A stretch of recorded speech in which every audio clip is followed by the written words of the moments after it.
Hello guys, welcome to your YouTube channel home science. Guys, हम लोग आज करेंगे अपने टेक्सटाइल से रिलेटेड कुछ इम्पोर्टेंट नोट्स। तो ध्यान से पढ़िएगा। और मैं आपको बार बार हर क्लास में कहती हूँ कि एक अपनी नोटबुक और एक पेन साथ में ले लीजिएगा, जिससे कि साथ साथ आप नोट डाउन करते रहें, जो कि बहुत ज़्यादा हेल्पफुल होते हैं। ठीक है ना। और बहुत अच्छे क्वेश्चंस हैं। डेफिनेटली आपको इन क्वेश्चंस में से 1 या 2 क्वेश्चंस आपको टेक्सटाइल से रिलेटेड इन क्वेश्चंस में से मिल सकता है। तो मैं कोशिश करूँगी बहुत अच्छे समझाने की। प्लीज़ ध्यान से पढ़िएगा। कुछ समझ नहीं आ रहा है तो कमेंट करके पूछ लीजिएगा। तो चलिए आज की क्लास स्टार्ट करते हैं।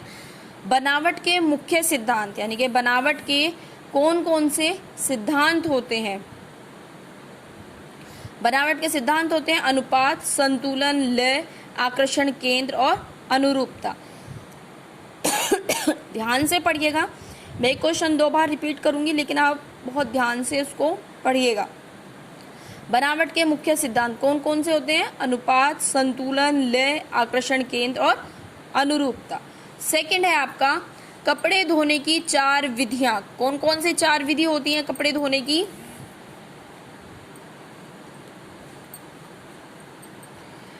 रगड़कर धोना, हल्का दबाव डालकर, सेक्शन सिद्धांत का प्रयोग करके, धुलाई यंत्र से साफ करके। ठीक है। रगड़कर मतलब हाथ से हल्का हल्का धुलना।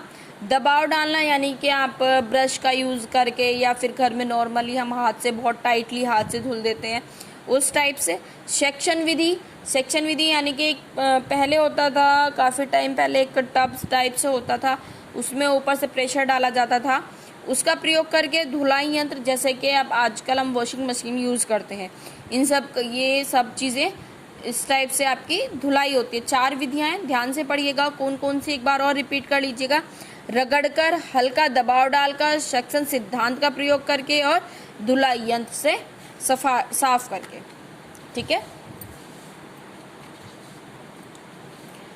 क्वेश्चन नंबर 3 है आपका भारी और मोटे वस्त्रों को परिष्कृत करने के लिए बैगलिंग विधि का प्रयोग किया जाता है। क्वेश्चन ये नोट जो है आपका 3rd पॉइंट जो है, बहुत ध्यान से पढ़िएगा कि भारी और मोटे वस्त्रों को परिष्कृत करने के लिए किसका प्रयोग किया जाता है?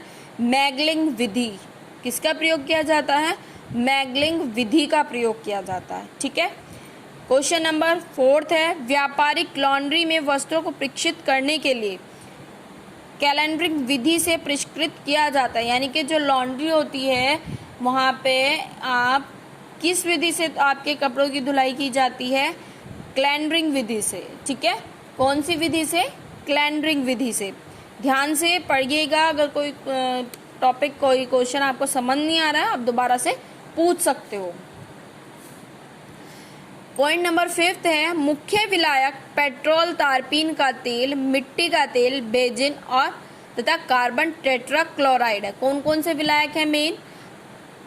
पेट्रोल, तारपीन का तेल, मिट्टी का तेल, बेंजीन और कार्बन टेट्राक्लोराइड। ठीक है। 6 पॉइंट है आपका रासायनिक विरंजक। रासायनिक विरंजक कौन कौन से हैं? ऑक्सैलिक एसिड, सुहागा, hydrogen peroxide, Javelle water, potassium permanganate. ठीक है। विरंजक से मीन्स यानी कि जो आपके दाग लग जाते हैं उसको हटाने के जो काम आता है। ठीक है, उसको बोलते हैं आप विरंजक। कौन कौन से हैं आप? रासायनिक विरंजक कौन कौन से हैं? ऑक्सैलिक एसिड, सुहागा, hydrogen peroxide, Javelle water, potassium permanganate. ठीक है। ये 6 पॉइंट थे, आपको इतना समझ आ गए होंगे। अब हम आगे चलते हैं 7 पॉइंट पे। परिधान की रचना तथा अलंकरण में निम्नलिखित रेखाओं का प्रयोग किया जाता है। कौन सा? ऊर्ध्वाधर रेखाएं, क्षैतिज रेखाएं, तिरछी रेखाएं, वक्र रेखाएं, बी आकार की रेखाएं, खंडित रेखाएं। एक बार और रिपीट कर रही हूं मैं।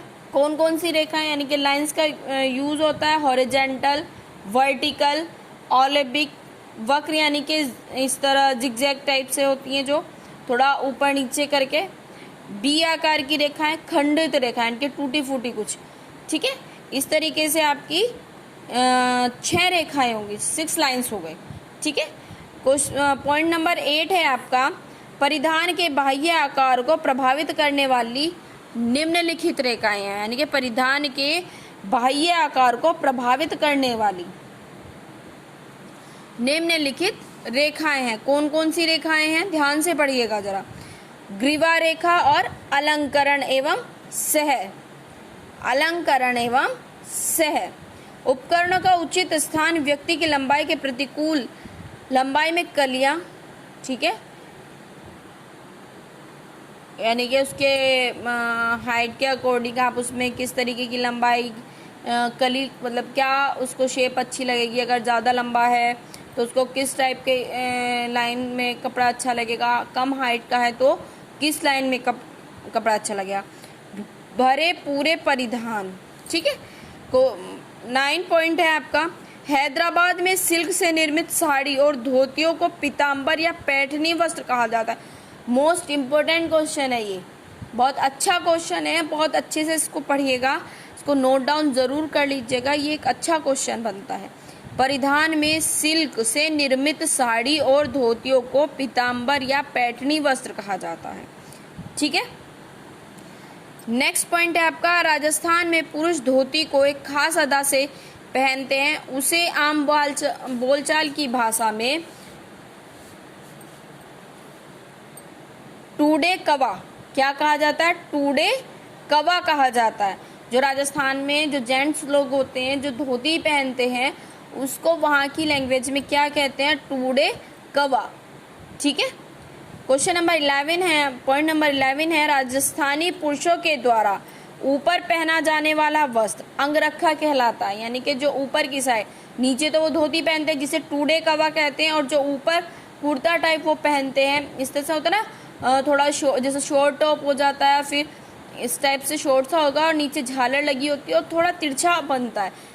नॉर्मली आपने टीवी में देखा होगा, जो पिक्चर्स होती हैं, मूवी होती हैं, उनमें भी काफ़ी जगह ये ड्रेस दिखाई गई है।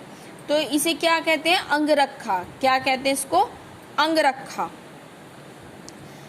पॉइंट नंबर 12, कश्मीर में एक विशेष कढ़ाई होती है जिसे अक्सी कहते हैं। कश्मीर में एक बहुत स्पेशली कढ़ाई होती है जिसका नाम क्या है, अक्सी। क्या नाम है उसका, अक्सी। 13 पॉइंट है, अक्सी का अर्थ है दर्पण का प्रतिबिंब, दर्पण का प्रतिबिंब यानी कि रिफ्लेक्शन, मिरर ऑफ रिफ्लेक्शन। 4 है आपका, पश्मीना शॉल पर दो रुखी या दो रंगी कढ़ाई की जाती है। कैसी की जाती है पश्मीना शॉल पर, दो रुखी या दो रंगी। इस क्लास में, आज की क्लास में गाइज इतना ही। नेक्स्ट आगे के क्वेश्चन हम नेक्स्ट क्लास में लेंगे। गाइज अगर आप लोग ऑनलाइन कोचिंग लेना चाहते हैं तो आप हमसे जुड़ सकते हैं। आपको लिंक, टेलीग्राम का लिंक आपको डिस्क्रिप्शन में दे दिया जाएगा, ठीक है। आप फेसबुक पेज के थ्रू भी आप हमसे जुड़ सकते हैं। जो भी स्टूडेंट ऑनलाइन कोचिंग लेना चाहते हैं जिसमें कि आपको होम साइंस और जीके दोनों की क्लास आपकी ली जाएगी, जिसमें आपको एमसीक्यू कराए जाएंगे, डिटेल्स में कुछ क्वेश्चंस कराए जाएंगे और आपकी लाइव क्लास भी होगी। तो जो भी स्टूडेंट्स लेना चाहते हैं आप को लिंक डिस्क्रिप्शन बॉक्स में दे दिया जाएगा। ये जो आपका कोचिंग पॉइंट होगा ये एक चार्जेबल कोचिंग पॉइंट होगा जिसकी फ़ीस 500 रुपीज़ होगी। तो जो भी कोई स्टूडेंट आप ऑनलाइन कोचिंग लेना चाहते हैं तो आप डिस्क्रिप्शन में जाइएगा, वहाँ पर आपको लिंक मिल जाएगा, आप उससे कनेक्ट हो सकते हैं। बट पेमेंट फ़ीस पे करने के बाद ही आपकी क्लास स्टार्ट होगी, जिसकी फ़ीस बहुत ही कम है, 500 रुपीज़ पर मंथ है। और बट अगर आप 6 मंथ की फ़ीस एक साथ पे करना चाहते हैं तो आपको उसमें कुछ रिलीफ भी दिया जाएगा, ठीक है।